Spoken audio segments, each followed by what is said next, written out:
Venture স্কুলৰ আমাৰ প্ৰপ'জালটো আছে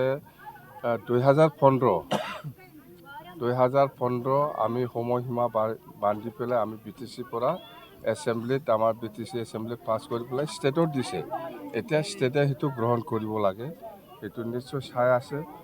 আমি আলোচনা কৰিম যেহেতু আমাৰ BTC অঞ্চলত 2003 চনৰ 10 ফেব্ৰুৱাৰী চুক্তি পিছতহে BTC অঞ্চলত বহুত স্কুল কলেজ মানে ফাউণ্ডেশ্যন হৈছে, নতুনকৈ খুলিছে। আগত স্কুল কলেজে নাছিল, সেইকাৰণে 2003 চনৰ পিছতহে বহুত স্কুল কৰিবলৈ সক্ষম হৈছে বা কৰিছে।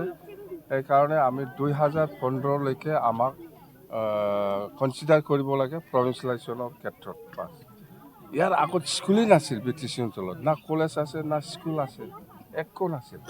সেইকাৰণে আমাক কনচিডাৰ কৰিব লাগে স্পেচিয়েলি BTC অঞ্চলটো। নহ'লে 2006 মতে ষ্টেট এগৰ মতে যদি হয়, তেতিয়াহ'লে একটাও স্কুল আমাৰ BTC অঞ্চলত প্ৰভিন্সিয়েলাইজ নহয়।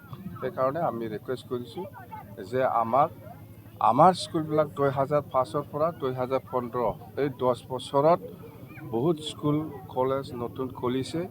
তো সেই হিচাপত আমাৰ 2015লৈকে কনচিডাৰ কৰিব লাগে। বাছ কথা